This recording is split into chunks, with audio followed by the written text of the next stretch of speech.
My name is Stan Bourne, and I'm a World War II veteran and a Korean War veteran.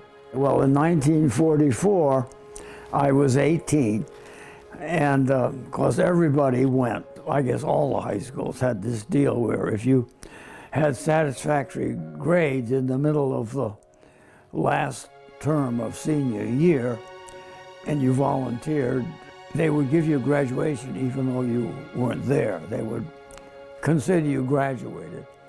So I tried to enlist in the Navy in May of '44. Well, you had to take this test called the Eddie test.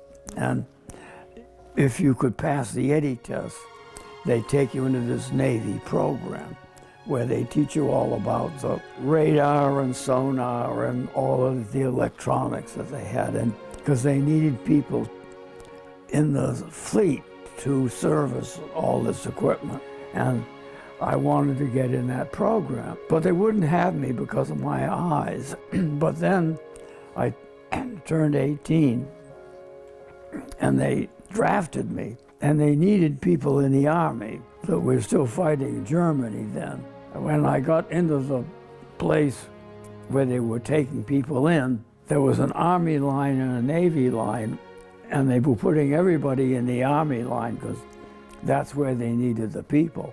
We didn't have any clothes on. I had my certificate that I'd passed the Eddie test. And when I got near the head of the line, there was nobody in the Navy line at all. And so I jumped out of the Army line and went right to the Navy doctor and waved the certificate under his nose, and he took me into the Navy, even though they'd refused me 2 months earlier. Everybody first had to go to boot camp, and I went to Great Lakes. And then they sent us to Benton Harbor, Michigan, where they had a training station. And then we went to Gulfport, Mississippi, where we learned the basics of electronics. And then we went to Chicago, Navy Pier in Chicago.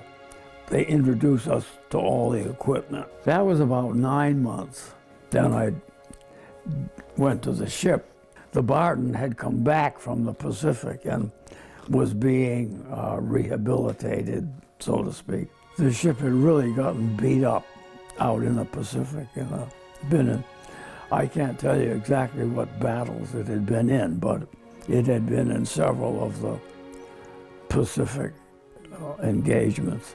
The ship had been built in 1942 here in Maine, down in Bath Iron Works. When I was on the destroyer, it finally got out of dry dock, and we had this test run in Long Beach Harbor and collided with the Liberty ship, and we went right back into dry dock.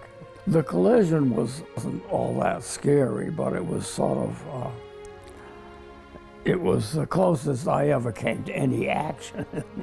Electronics technician, second class, that was my rank, if you want to call it. It was a rating. I was not an officer, I was a petty officer. I was in Chicago at VJ Day, and that was quite a wild scene. Everybody was celebrating, shall we say. The war was over by then, and I was only on the ship 3 months when I qualified for discharge, and I wasn't discharged until July of 1946.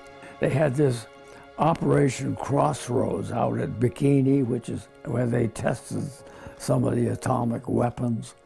And I sort of wanted to go. I'm glad I didn't, because some of the guys who went, suffered from the radiation. But my parents didn't want me to do that. They wanted me to go to college, which was the right thing to do. But when I was discharged, they had this Navy bosun's mate that was a nice old guy that was trying to get everybody to sign up for the inactive reserve, and his selling point was that if there was another war, everybody would have to go, and you could get your old rate back if you went into the reserves. And so, like a fool, I signed up. And then by the time they needed people for the Korean War, I'd been to college, I got married, I had a job with General Electric and Schenectady, and the Navy came after me, and I had to go back for Korea.